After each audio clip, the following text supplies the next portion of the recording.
1 João capítulo 2, versículos 1 e 2, diz assim, NVI, faria a leitura. Meus filhinhos, escrevo-lhes estas coisas para que vocês não pequem. Se, porém, alguém pecar, temos um advogado junto ao Pai, ou um intercessor junto ao Pai, Jesus Cristo, o justo. Ele é a propiciação pelos nossos pecados, e não somente pelos nossos, mas também pelos pecados de todo o mundo. Amém. Advogado, irmãos, é aquele tipo de profissional que a gente só procura quando a gente tem um problema, não é verdade? Advogado é igual seguro de carro, a gente torce para não ter que acionar, né? É bom conhecer, mas é bom não precisar deles, não é verdade? Estamos, irmãos, com alguma questão e precisamos de alguém para estar ao nosso lado, e aí a gente procura um advogado. Saber, irmãos, que Jesus é o nosso advogado é algo extremamente confortável. A gente deve repetir todos os dias isso para nós mesmos, irmãos. Jesus é o meu advogado. Jesus é quem advoga a minha causa. João, irmãos, parecia ter em mente aqui o capítulo 8 do Evangelho que ele escreveu, lá do Evangelho de João, quando ele fala sobre a mulher adúltera. Não é verdade? E ele registrou ali toda a história, e é o único evangelho que registra aquela história, porque ele diz o seguinte, que ele deixa claro, irmãos, uma coisa, nós somos salvos e nós temos Jesus como nosso advogado, mas isso não significa que Jesus faça vista grossa para o nosso pecado. Ele diz assim, escrevo-lhes estas coisas para que não peques, ou para que não pequeis. Ponto. É uma frase. Meus filhos, ou filhinhos, meus filhinhos, escreva a vocês essas coisas para que vocês não pequem. Ponto. Não pequem. Lá para a mulher, ele disse o seguinte, para a mulher adúltera, vá e não peques mais. A ordem de Jesus é esta para os seus seguidores. O crente, irmãos, é alguém que abomina o seu pecado. O crente é alguém que odeia o seu pecado. O crente é alguém que luta com todas as suas forças contra os seus pecados. É alguém que está constantemente, irmãos, buscando se desviar dos seus pecados. O crente, irmãos, é alguém que combate dia e noite os seus pecados. E João vai escrever aqui dizendo o seguinte, que o pecado, ele causa feridas profundas. Billy Graham dizia que ele não pode brincar com o pecado que matou o seu Senhor. O pecado é grave. O pecado, irmãos, ele não pode reinar na vida de quem está em Cristo. A Bíblia diz, irmãos, que nós estamos mortos para o pecado. É interessante que, quando Paulo escreveu aos Romanos, ele disse assim, onde abundou o pecado, superabundou a graça. E algumas pessoas leram aquilo, irmãos, e interpretaram o seguinte, então eu vou pecar muito para que a graça seja maior. Quanto mais eu pecar, mais graça eu terei, mais graça eu experimentarei. Paulo fala, não, vocês morreram para o pecado. Se vocês não morreram para o pecado, o batismo de vocês foi uma fraude. Vocês mentiram no batismo, porque no batismo vocês falaram que estavam mortos para o pecado. Ou seja, o pecado, irmãos, não pode reinar na vida do crente. O pecado, irmãos, não pode ser um hábito na vida do crente. A gente canta, né? O teu pecado tu queres deixar? Onde há poder, irmãos? No sangue há poder. Sim, há poder. Glória a Deus por isso, irmãos. Portanto, irmãos, o Evangelho, ele é uma dinamite que entra na vida da pessoa e ele tira a pessoa, irmãos, do reino do pecado e coloca a pessoa no reino de Deus. O pecado não pode reinar no coração do crente. O pecado não pode ser um hábito, irmãos. E Paulo vai dizer em Romanos que nós morremos, está no passado, nós já morremos para o pecado. E ele não mais exerce influência sobre nós. Irmãos, a gente pode comparar o pecado com o seguinte, pensa num país que está governado por um ditador mau, cruel, por um rei mau.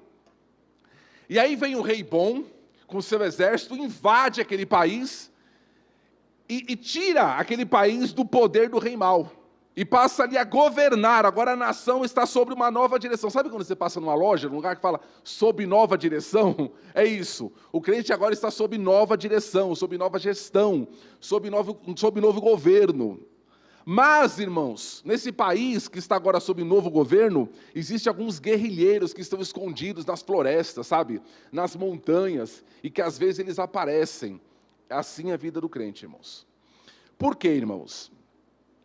Porque ao mesmo tempo que João fala que vocês não devem pecar, que nós não devemos pecar, ele não defende, irmãos, o perfeccionismo absoluto. Não vai dizer assim, não tem mais nenhum pecado, até porque ele disse no versículo 8 do capítulo 1, que se nós dissermos que não temos pecados, enganamos a nós mesmos, somos mentirosos, e fazemos Deus mentiroso, ou seja, nós temos pecado. Mas, irmãos, quando este pecado acontecer de uma forma não como hábito, mas como um acidente, o pecado na vida do crente, irmãos, é um acidente. Ele não é uma pessoa que vive no pecado, que tenha prazer no pecado. Ele é um acidente. Quando esse acidente aconteceu, o que nós devemos fazer? Procurar o advogado. Procure. E não é igual você vê na placa do carro, procure um advogado, é procure o. No caso aqui só tem um. Procure o advogado. E por que João fala isso, irmãos? Porque quando nós pecamos, irmãos, a gente corre dois perigos. O primeiro perigo, irmãos, é a gente achar que é normal. Tem pessoas que falam assim, mas eu faço isso porque eu nasci assim. É verdade, você nasceu assim. Por isso que Jesus falou que você tem que nascer de novo. Porque eu nasci assim não funciona com Jesus. Então o crente não é alguém que pode dizer, eu nasci assim. Porque se você nasceu de novo, você não nasceu assim. Não é verdade? Eu nasci agora de novo. Eu nasci assim, é o meu temperamento. Todo mundo faz. A culpa da minha educação, a culpa é... Não. O crente não age assim. Nós não podemos, irmãos, justificar ser compassivos com o nosso pecado. Esse é um extremo. E o outro extremo que João vai falar é o seguinte, que você não pode ser severo demais. Ao ponto, irmãos, de você achar que se você pecar é o fim, acabou, que Deus não possa te restaurar. Portanto, irmãos, só existe uma maneira de nós triunfarmos sobre o pecado. É quando ele acontecer como um acidente, nós procurarmos o advogado. João já tinha dito que negar o pecado é um engano. Tentar acobertar o pecado, irmãos, é uma tragédia. Qual é a saída? A confissão. A confissão. Não pequem, mas se alguém pecar, temos um advogado. E essa expressão advogado, irmão, significa ajudador. A NVI traduz como intercessor. É alguém, irmãos, que está do lado. É o paracleto, do lado, e cleto chamado, ou seja, alguém que foi chamado para estar ao lado. E aí, irmãos, quando a gente pensa nessa questão de advogado, a primeira coisa que a gente tem que pensar é o seguinte, é que a Bíblia sugere que existe um tribunal em algum lugar. Uma espécie de uma corte divina, universal. E todos devem se apresentar diante dela. E a Bíblia vai dizer o seguinte, que nenhum de nós deve comparecer diante desse tribunal sozinho. Ai de você se você comparecer sozinho. Não é verdade? Você já imaginou, irmãos, aquele tribunal, os anjos ali, e aí o seu nome é citado, compareça, se você estiver sozinho. Você vai se sentir ali pior do que um verme. Porque a Bíblia vai dizer o seguinte, que esse tribunal, irmãos, não é algo que nós enfrentaremos somente lá no futuro. É algo que nós já enfrentamos agora. Sabe, irmãos, quando a gente olha para os textos bíblicos, a gente vai perceber que a primeira instância, porque a justiça tem instâncias, no Brasil tem a primeira, a segunda e a terceira, é o STF lá em Brasília. A primeira instância desse tribunal, irmão, sabe qual que é? É a nossa consciência. É a nossa consciência, é a primeira instância. E é aqui que muitas vezes nós já ficamos envergonhados, destruídos, ao menos que tenhamos um advogado. João no capítulo 3, 1 João 3 e 10, ele vai dizer o seguinte: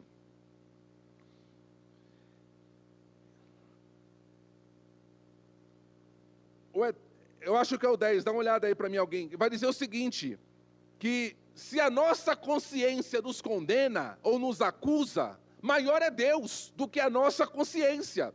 Ou seja, João está falando assim, na primeira instância você já precisa de um advogado. Você não pode, irmãos, comparecer sozinho.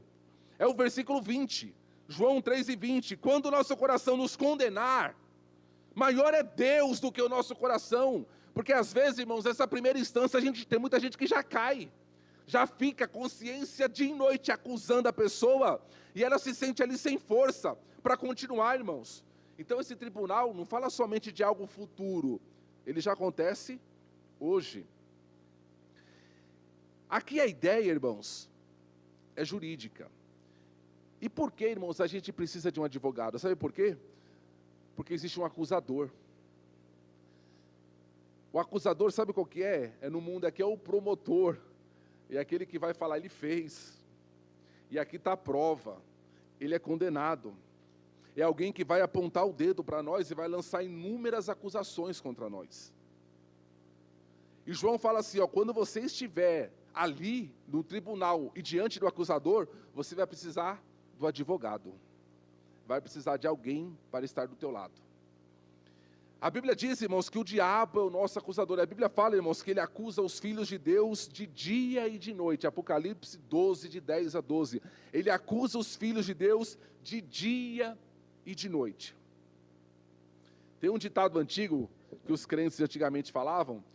Eles diziam o seguinte: o diabo ajuda a fazer, mas não ajuda a esconder. Não é verdade? Ele ajuda a fazer, depois que faz, ele sai de perto, ó o que você fez, foi você, eu só te ajudei, eu só joguei a tentação, eu só lancei o tropeço diante, mas quem fez foi você. Aí ele sai de perto, irmãos, e fica aí, ó, lançando acusação constantemente contra a pessoa, irmãos. Ele é um derrotado, irmãos, mas ele não cansa de lançar acusações contra os filhos de Deus, mas graças a Deus, irmãos, pelo nosso advogado, louvado seja. E eu acho lindo, irmãos, porque quando João vai falar sobre essa questão do advogado, ele começa chamando a gente de meus filhinhos, e quem está escrevendo aqui, irmãos, era João, mas João inspirado pelo Espírito Santo, então é o Espírito Santo que está chamando a gente de filhinhos, não é verdade? Não era João, era Deus chamando de filhinhos, ou seja, a relação aqui, irmãos, não é de um advogado e seu cliente, é de um advogado e seu filho. E se tem uma pessoa, irmãos, que a gente sabe defender, é filho.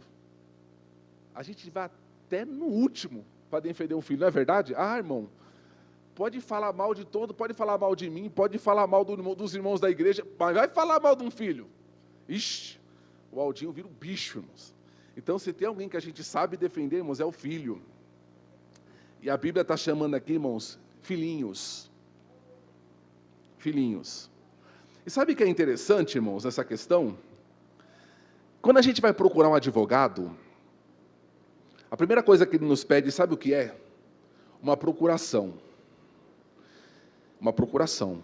Ele vai pedir uma autorização legal para que ele possa falar em teu nome, escrever em teu nome, apresentar ali a defesa, né? ou o ataque, vamos dizer assim, né? A questão ali no teu nome. E há um entendimento, irmãos, que aos olhos do juiz, o advogado é você. Entendeu? É você. A justiça vai olhar para o advogado como se estivesse olhando para você, porque você deu uma procuração para ele. Ele está falando agora, não é em nome dele, é em teu nome. Não é segundo a causa dele, é na tua causa.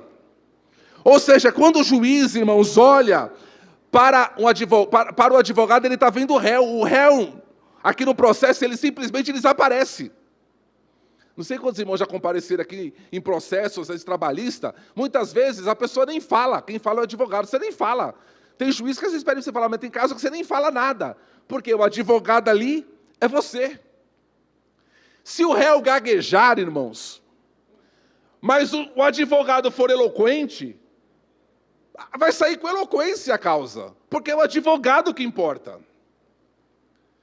Se o réu, irmãos, for ignorante, mas o advogado for brilhante ali na defesa, a justiça vai enxergar a defesa como brilhante. Porque o advogado, o juiz te verá no advogado. Você simplesmente desaparece. O que conta ali não é você. O que conta ali é o seu advogado. Ou seja, na corte, você se perde. E você passa a estar no seu advogado. E aqui, irmãos, há outro conforto. Porque João vai dizer o seguinte, que o juiz, ele é o quê? Se, porém, alguém pecar, temos um advogado junto ao Pai, Jesus Cristo, o justo. O advogado é justo. Sabe o que está querendo dizer? Que nesse dia, imagine só você se apresentando diante de Deus, se sentir assim. E aí chega Jesus do teu lado. O Pai vai ver você em Jesus. E a Bíblia está dizendo que Ele é justo. O Pai vai te ver como um justo. Isso é maravilhoso, irmãos. A gente não tem ideia do que é isso.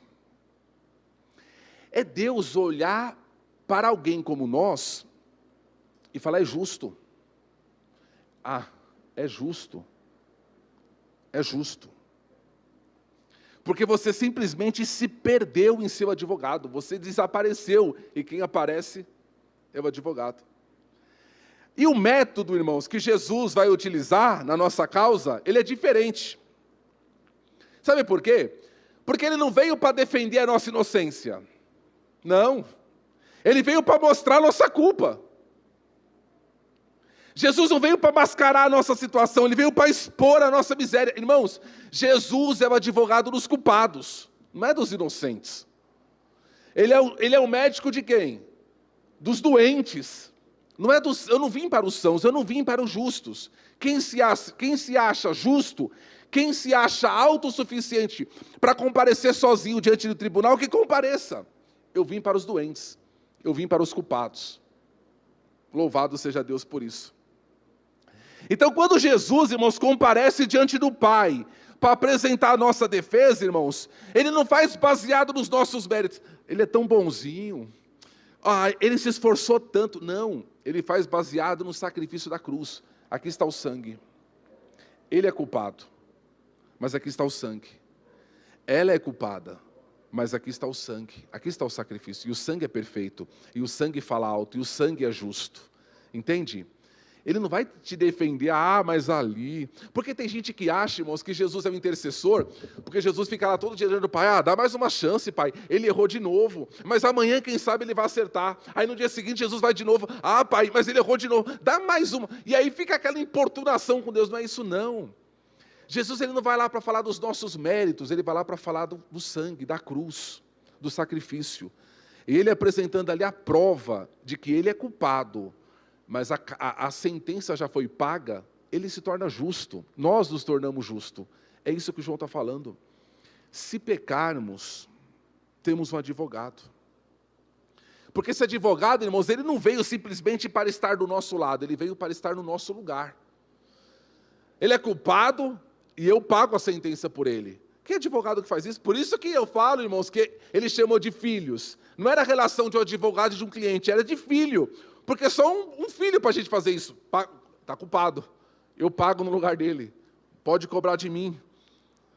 Então Jesus veio, irmãos, como advogado, não para falar por nós, mas para morrer por nós. É diferente. Para morrer como fiador, como substituto. E é nesse sentido que João, no versículo 2, vai falar, ele é a propiciação pelos nossos pecados. Propiciação é uma palavra tão estranha, não é uma palavra do nosso dia a dia, do nosso vocabulário, né, irmãos? Propiciação, o que é isso, irmãos? É uma palavra, irmãos, que está ligada aos sacrifícios lá do Antigo Testamento. Era um sacrifício que alguém fazia, irmãos, para apaziguar a ira de Deus. A tampa, irmãos, lá da arca se chamava propiciatório. Ou seja, é tornar propício, é tornar digno, é tornar aceitável. A ideia aqui é isso, irmãos, é fazer digno para ser apresentado. O nosso pecado fazia de nós, irmãos, indignos para não chegarmos diante de Deus. E a ira de Deus, irmãos, estava sobre nós. E alguém fala assim, mas ira, Deus, será que Deus tem ira? Esses dias eu li um livro que o camarada estava bravo, porque alguém falou que Deus ficava irado. Eu falei, não, Deus não fica irado, Deus fica irado todos os dias, diz a Bíblia. Você acha que Deus não ficaria irado, irmãos, com a quantidade de homicídios que nós temos? Com a quantidade de adultérios, com a quantidade de estupros, com a quantidade de abortos que são feitos todos os dias, e Deus estaria, não estou nem aí? Eu estou indiferente para isso? Deus está irado, irmãos. A ira, irmãos, é fruto da justiça de Deus, da santidade de Deus. E aí, irmãos, só há uma forma dessa ira ser apaziguada e nós nos tornarmos propícios. É mediante o sacrifício. E aí, irmãos, eu louvo a Deus. Eu louvo ao Senhor. Porque Jesus, ele chega, apresenta ali a defesa não baseada nos nossos méritos, mas no sacrifício dele. E aí Paulo faz a pergunta, diante do sacrifício, diante do sangue, diante da cruz. Paulo pergunta, quem intentará acusação? Quem vai acusar? Se é Deus quem o justifica. Quem os condenará? É Cristo quem morreu, ou antes quem ressuscitou e está à direita de Deus, e também intercede por nós, Romanos 8, 33, 34. Quem vai acusar? Irmãos, a gente precisa entender isso. O diabo está ali tentando dia e de noite, mas quem está em Cristo, irmãos, não há condenação. Não há, irmãos, e às vezes, é uma palavra, irmãos, que traz conforto para nós, porque às vezes, nós mesmos não nos perdoamos. Não é verdade? Nós mesmos não cremos, irmãos, numa restauração de Deus. O perdão, irmãos, ele começa quando nós crermos que Deus é poderoso para nos restaurar, que Jesus é advogado. Você pode ouvir essa frase, Jesus é o teu advogado, e simplesmente desprezar, achar que você não precisa, ou achar que a tua causa não está ganha, que a tua causa é perdida, não vou nem procurar advogado, para mim já era. Ou você pode crer nesse negócio, abraçar e ter uma baita segurança, um baita conforto nisso. Volto a dizer, talvez João tenha pensado no episódio da mulher adúltera, do Evangelho de João capítulo 8, a mulher que foi pega em adultério, e a Bíblia fala que foi pega no flagrante. Trouxeram a mulher a Jesus e apresentaram a acusação. Esta mulher foi pega em flagrante. A lei de Moisés manda que nós apedrejemos. E o Senhor o que diz? E a Bíblia fala que Jesus estava escrevendo na areia. E aí fica tanta gente, irmão, pensando o que Jesus estava escrevendo.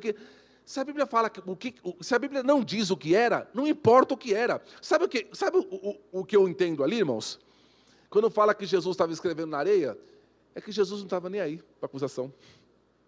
Pode acusar, estou nem aí. Não estou nem aí para o que vocês viram nela.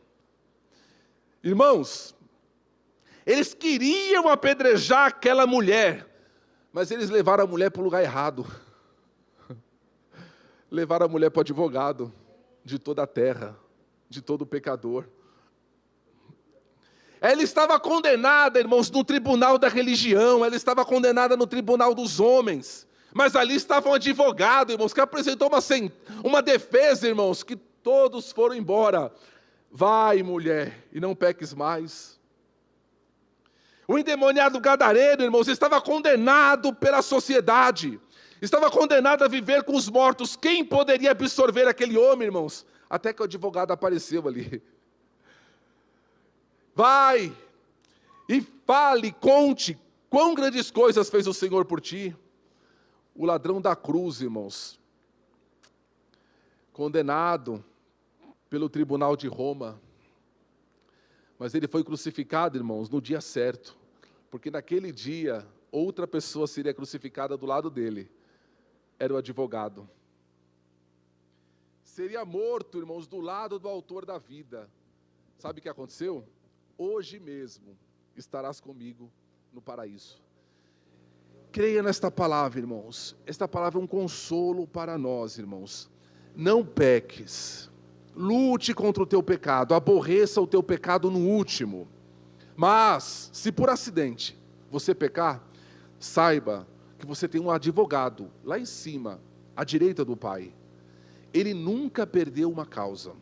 Se nós buscarmos Ele, entregarmos a nossa causa na mão dEle, irmãos, certamente a restauração virá. Que Deus abençoe você, igreja. Que Deus abençoe os irmãos. Eu falei que eu meditaria até o versículo 17, mas ficaria muito longo o estudo, irmãos. Então nós ficamos nesses 2 versículos. Jesus é o nosso advogado. Sabe, irmãos, vamos parar de nós mesmos querer defender a nossa causa. Às vezes alguém feriu, olha só, irmãos, alguém feriu a nossa imagem. Alguém feriu a minha reputação. Eu vou procurar de todas as formas me vingar daquela pessoa. Ela vai ver. Diga para você mesmo, o meu advogado é Ele. O meu advogado é o Senhor. Não importa, irmãos, o que falem, o que pensem. Se o teu advogado é Cristo, irmãos, descanse o teu coração. Eu fico imaginando, irmãos, aquele dia, nós comparecendo, você comparecendo, eu comparecendo diante do tribunal. Aí ele vai chegar do nosso lado. Será que a gente vai ter um pouco de medo na hora, irmãos? Assim, meu Deus, daquela expectativa, o que vai acontecer? Aí ele se apresenta, e apresenta o sangue. É justo. Entra para o reino do teu Pai. Louvado seja Deus, irmãos. Fiquemos firmes, irmãos, nessa tão preciosa salvação.